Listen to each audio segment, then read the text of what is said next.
मी आता रेजेन्सी अँटिलिया इथं आहे. पण तुम्ही पाहू शकता की माझ्या पाठीमागं हा जो नाला आहे हा मारळचा मुख्य नाला असा आहे आणि हा जो नाला आहे तो उल्हासनगर महानगरपालिकेच्या हद्दीतून येतो. हे जे साफसफाई जी आहे ती जून महिन्याच्या अगोदर व्हायला पाहिजे होती, मात्र आज जुलै चालू झालेला आहे पण अजूनही या नाल्याची साफसफाई झालेली नाही. आज मारळगावमध्ये अनेक ठिकाणी जेव्हा पाणी घरामध्ये घुसलं त्यावेळेस ग्रामस्थांनी इकडे पाहणी केली तर बघितलं तर हा नाला जो आहे तो पूर्ण पॅक झालेला आहे. इथं कुठलीही साफसफाई नाही झालेली आणि हा नाला जो आहे रेजन्सीने पॅक केला असा आरोप देखील इथल्या स्थानिक सरपंच आहे त्यांनी देखील केलेला आहे. आणि आज त्यांनी इथं पाहणी केली आणि त्याच्यानंतर इथं हे पोकलेन लावून जी आहे ती साफसफाईला सुरुवात झालेली आहे. माझ्यासोबत माळगावचे काही ग्रामस्थ आहे, त्यांच्याकडून आपण जाणून घेणार आहोत नेमका हा नाला एवढा उशीर का झाला साफसफाईसाठी आणि काय आपल्यासोबत प्रमोद भाई आहे त्यांच्याशी आपण बोलूया. काय सांगाल भाई, काय नेमका हा प्रकार आहे असा? आता आम्ही ज्या ठिकाणी उभे आहेत, पत्रकार बंधूंनी जो नाला दाखवलेला आहे तो नाला उल्हासनगरच्या हद्दीमध्ये येतोय. उल्हासनगरवाल्यांनी जर तिकडे करोडो रुपये खर्च दाखवून नाले साफसफाई केली जर असेल तर मग आमच्या इथली साफसफाई का नाही केली? जो आज उल्हासनगरचा मुख्य नाक बोलतो आपण रिजन्सी अँटेरिया, मग तिथेच एवढी घाण जर नगरपालिकेने ठेवलेली आहे आणि त्यामुळे आमच्या महाराळगावामध्ये संपूर्ण पाणी तुंबलेलं आहे. कुठंच सुद्धा आमचं एक घर असं नाही का महाराळगावची जी मुख्य एरिया आहे, शिवानी कॉलनी, राऊत चाळ वगैरे, बोडकेचा सगळ्या ठिकाणी पाणी या नाल्यामुळे अडलेलं आहे. आज आम्ही सर्व मिळून गावकऱ्यांनी थोडंसं रिजन्सीवाल्यांना आम्ही समजून सांगितलं. महेश शेट्टी पण आम्हाला कोऑपरेट केलं, लगेच जेसीबी पोकलन पाठवून दिलं. आता आम्ही ती साफसफाई करून घेतोय. पण ही वेळ येताच कामा नाही, कारण उल्हासनगर महानगरपालिकेचं काम आहे. तर तुम्ही रस्ते चांगले बनवलेत, सगळे बनवलेत, मग नगरपालिकेची नाल्याची साफसफाई का नाही केली?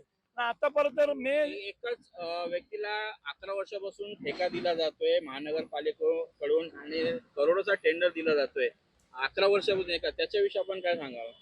आता त्यांनी दरवर्षी जर नगरपालिका जर एकाच व्यक्तीला ठेका देत असेल आणि साफसफाई होत नसेल तर त्यांच्यावर कारवाई व्हायला पाहिजे. कारण त्यांच्यामुळे आमच्या गावात सुद्धा एवढं पाणी तुंबतो.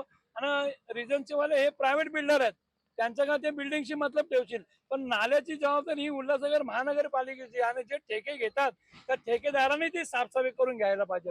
आज आम्ही सर्व ग्रामस्थ इथे जमलो, सरपंच, सर्व आमचे सर्व सदस्य आहे, आजी माझी, मी स्वतः माझी सरपंच आहे. आणि आता आम्ही करतोय आणि पत्रकार बंधूंनी साथ दिली म्हणूनच, आवाज उठवला म्हणूनच आज प्रशासनाला जाग आलेली आहे. त्याबद्दल मी पत्रकार बंधूंचे, आमच्या गावकऱ्यांचे मी सगळ्यांचे आभार व्यक्त करतो. आपल्यासोबत दत्तू सांगळे ते देखील या विषयावर बोलतील. काय सांगणार साहेब?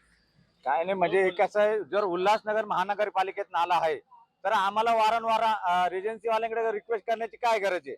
जर महानगरपालिका एवढे मोठे टेंडर काढते आणि टेंडर काढल्याच्या नंतर जर नाले सफाई होत नसेल तर आमच्या या महानगरपालिकेच्या नाल्यामुळे आमच्या पूर्ण गावात जलमय होऊन जातं. म्हणजे आज लोकांचे 50 हजार लाख रुपयाचे नुकसान झालेलं आहे आणि फक्त पूर्ण माळगावचा हा नाला रिजन्सी मधून जात असल्यामुळे याच्याकडे महानगरपालिकेचे दुर्लक्ष आहे असं दिसून येत आहे. आणि या अनुषंगाने आम्ही रिजन्सीचे मालक जे त्यांच्याशी आम्ही चर्चा केल्या तर त्यांना आम्हाला सहकार्य केलं आणि ते पोखरण, जेसीपी, डंपर जे तुम्हाला पाहिजे ते घ्या, पण तुमच्या जे गावात पाणी साचलेलं आहे ते कसा निचरा होईल याची त्यांनी पुरेपूर काळजी घेतली आणि ते आम्हाला उपाययोजना करून दिली. इथे आपण स्थानिक नागरिकाच्या ज्या प्रतिक्रिया जाणून घेतलेल्या आहे. मात्र इथे उल्हासनगर महानगरपालिकेचा हा भोंगळ कारभार जो आहे तो उघडकीस आलेला आहे. कारण ही जी साफसफाई जून महिन्याच्या अगोदर होणे गरजेची होती, मात्र आतापर्यंत ही साफसफाई झाली नव्हती आणि आज जेव्हा नागरिकांच्या घरात पाणी घुसलं त्यावेळेस ही साफसफाई सुरू होते. यावर महानगरपालिकेने जो ठेकेदार आहे, ज्यांना हे टेंडर दिलेलं आहे, त्यावर कारवाई करणार का असा प्रश्न देखील मोठ्या प्रमाणात उपस्थित होते. मितेश जैन सह संदीप साळवे, LS मराठी, उल्हासनगर.